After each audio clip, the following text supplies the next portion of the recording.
পুরো পৃথিবী একসময় পানির নিচে ডুবে গিয়েছিল। পৃথিবীর মানুষজন যখন মহান আল্লাহকে ভুলে গিয়ে নানান পাপ কাজে জড়িয়ে পড়ল, তখন আল্লাহ পাক প্রথম রাসূল হিসেবে পাঠালেন হযরত নূহ আলাইহিস সালামকে। তিনি অবিশ্বাসী জাতিকে টানা 950 বছর ধরে ইসলামের দাওয়াত দিলেন, কিন্তু মানুষজন ঈমান না এনে বরং তাকে উপহাস করত, মারধর করত ও নানানভাবে অপমান করত।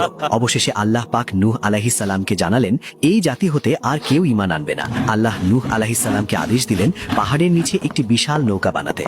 লোকেরা তখন উপহাস করে নূহ আলাইহিস সালামকে বলতেন, তোমার নৌকা কি পাহাড়ে চলবে? নূহ আলাইহিস সালাম তাদের বললেন, তোমরা আমাকে উপহাস করছো, খুব শিগগিরই তোমরাকে উপহাস করা হবে।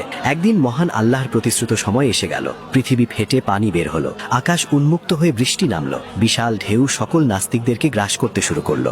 আল্লাহ নূহ আলাইহিস সালামকে বললেন, প্রতিটি প্রাণীর জোড়া জোড়া এবং ঈমানদারদেরকে নৌকায় তুলে নাও। এমন সময় তার নিজের ছেলে নৌকায় না উঠে কাফিরদের সাথে পাহাড়ে উঠতে চাইল, আর এক বিশাল ঢেউ এসে তাকে ডুবিয়ে নিল। শেষ পর্যন্ত সব কাফের জাতি প্লাবনে ডুবে গেল। মহাপ্লাবন থামার পর নৌকা থামল জুদ্দি নামক এক পাহাড়ে। নূহ আলাইহিস সালাম তখন মাথা তুলে বললেন, সকল প্রশংসা মহান আল্লাহ এর, যিনি আমাদেরকে জালিম সম্প্রদায় হতে রক্ষা করলেন। সুবহানাল্লাহ।